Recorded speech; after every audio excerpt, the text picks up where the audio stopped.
है 1971 की भी जंग आप जीते। पाकिस्तान अलग नहीं हुआ था, भारत के दो टुकड़े हुए थे। इंडियन आर्मी ने सरेंडर करा था 16 दिसंबर को। हमारे लोगों ने हथियार डाले थे। जनरल ए के नियाजी इंडिया का जनरल था। मैं हर चीज आपकी मान रहा हूँ, मैं मना थोड़ा ना कर रहा हूँ। जी, गलती नहीं, हमारी है। पाकिस्तान के ऊपर इल्जाम लगाया जा रहा है कि पाकिस्तान ने ये किया। नहीं, इल्जाम नहीं, आप लोग एफएटीएफ में आरजू जी। इल्जाम हम क्या लगा रहे हैं, पूरी दुनिया लगा रही है इल्जाम।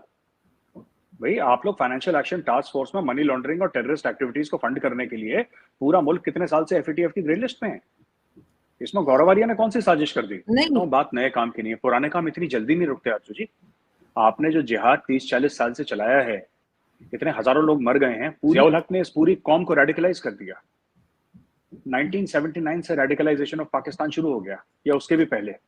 जब पाकिस्तान का रेडिकलाइजेशन शुरू हो गया, जब आप लोग ऑर्डिनेंस 20 लाए जिसमें आपने बोला कि जो अहमदिया हैं वो नॉन मुस्लिम है, राइट? जब आपने तंजीमें खड़ी करी अफगानिस्तान में जिहाद करने के लिए अंडर ऑपरेशन टोपैक, जब जो रेफ्यूजीज आए, जो अफगान रेफ्यूजी आए, उनके साथ ये तंजीमें मिली और उनको कश्मीर में डाला, तो आपको लड़ाई लड़ने के लिए आपको आरजूजी वो चाहिए था, आपको सिपाही चाहिए था लड़ाई। ये सिपाही यहीं से तो आए हैं। हमारे YouTube चैनल हिंदुस्तानी हाइट्स में आपका स्वागत है दोस्तों। पाकिस्तान के इतिहास में 1971 की हार ऐसी शर्मनाक पराजय है जिसको कोई भी पाकिस्तानी याद नहीं करना चाहता। भारत के आगे 93,000 सशस्त्र पाकिस्तानी सैनिकों ने आत्मसमर्पण किया था, लेकिन पाकिस्तानी कभी भी अपनी हार को स्वीकार नहीं करते और ना ही उसे मानते हैं। इन्होंने बांग्लादेशी के ऊपर अनगिनत अत्याचार किए और बांग्लादेश ने इनको करारा जवाब देते हुए भारत की मदद से खुद को आज़ाद कराया। उस बात को भी अपने इतिहास में तोड़ मरोड़ कर पेश करते हैं। इसी बात को कटाक्ष करते हुए मेजर गौरव आर्या ने पाकिस्तान को आईना दिखाया कि हाँ ये सही है कि इतिहास गवाह है कि 93,000 पाकिस्तानी नहीं भारतीय सैनिकों ने आत्मसमर्पण किया था। पाकिस्तानी पत्रकार आरजू काजमी पर कटाक्ष करते हुए उन्होंने कहा कि आपकी किताबों में झूठ ही पढ़ाया जाता है, जिहाद की फैक्ट्रियाँ आपने तैयार की और उसका नतीजा भुगत रहे हैं और भारत पर इल्ज़ाम लगा रहे हैं। So let's enjoy this debate and if you like our content then please subscribe us. Thank you.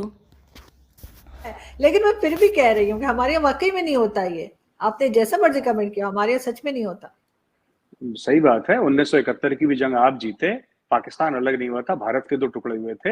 Indian army ने सरेंडर करा था 16 दिसंबर को।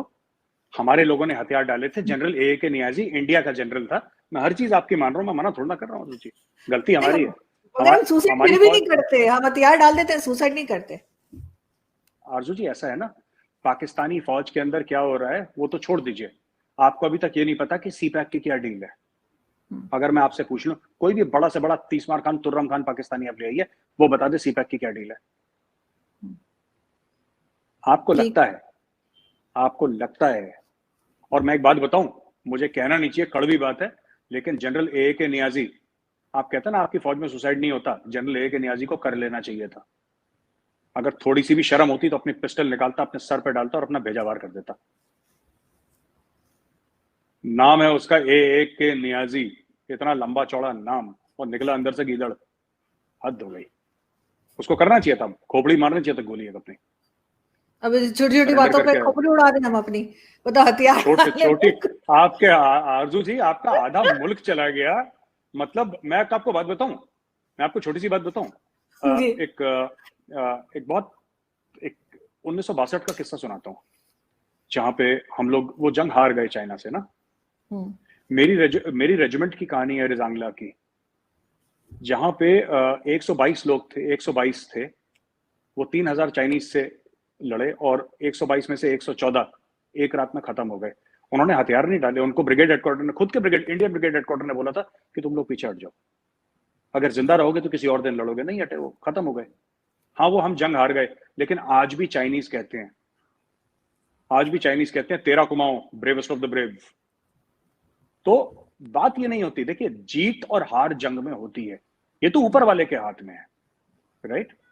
पर वो फौजी कैसा जो हथियार डाल दे, ये देखिए, हम ये कह सकते हैं कि इंडियन आर्मी लड़ाई हारी, लेकिन हम ये भी कहते हैं कि जो हमारे वीरों की लाशें हैं ना, वो भी गिन लो। जो जमीन पे गिरा, जिसने अपनी आखिरी सांस ली, उसके मरे हुए आदमी के भी हाथ में उसका हथियार पकड़ के, वो मेजर शैतान सिंह थे, उनके हाथ में उनकी पिस्टल थी। जब उनकी डेड बॉडी मिली थी 2-3 महीने के बाद, वो दब गए थे ना बर्फ में, तो उनकी बॉडी तब भी मिली थी। दहिया था एक नर्सिंग असिस्टेंट, उसके हाथ में सिरिंज था, क्योंकि नर्सिंग असिस्टेंट था, लोगों को दवाई दे रहा था, उसके हाथ में सिरिंज था। ये जीत हार वाली बात नहीं है। Problem is not, my problem with the Pakistani army is not that they lost the 71 war, that is not the problem. We have also lost a war, हो जाता है, वो है, ठीक है, लेकिन हथियार नहीं डालना चाहिए था, ये गलत है। ये हमारे फौजी तो सर ये बताते हैं, हमारे फौजी तो ये कहते हैं कि जी हमारे एक फौजी के ऊपर उनके 15 फौजी खड़े हुए थे, हमारा नंबर बहुत कम था। वो मेजर जनरल अमजद शोएब साहब ने ये बात की है, और वो कहते हैं कि जी एक के ऊपर 15 खड़े कर देंगे तो क्या करेंगे, तो हमने जो है वो हथियार डाल। हमारे साथ भी तो यही था, जब एक के ऊपर हमारे 15 खड़े हो गए थे तो हम मर गए लड़ते लड़ते। मैं 1962 की बात कर रहा हूँ, वो जगह मार गए।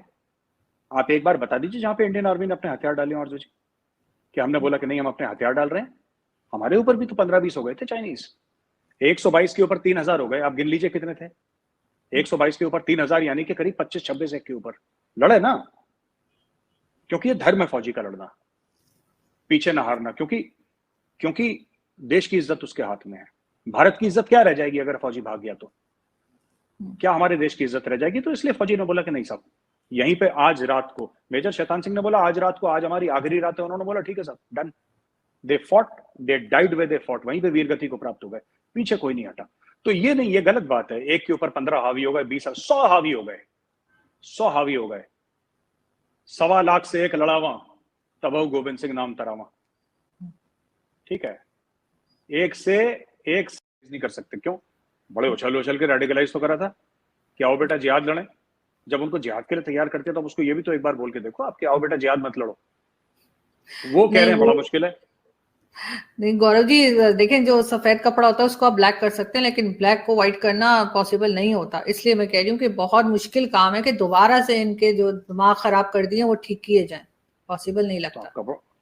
तो कपड़ा बदलना चाहिए, फिर कुछ ना कुछ तो करना चाहिए आपको, क्योंकि इसके ऊपर आरजू जी कोई एफर्ट भी नहीं है। डी रेडिकलाइजेशन इसको गलत मानते ही नहीं। एक्चुअली क्या है कि इतना सिखाया गया है ज़िया-उल-हक के टाइम से पाकिस्तानियों को कि तुम जिहाद लड़ोगे, तुम मुसलमान हो, असला तुम्हारा जेवर है। ये इतना इनके दिमाग में फ्रॉड डाल दिया है वहां पे कि अब कोई क्या करेगा इसमें। What can you expect? वो बंदा ने सोचना ही वैसे है।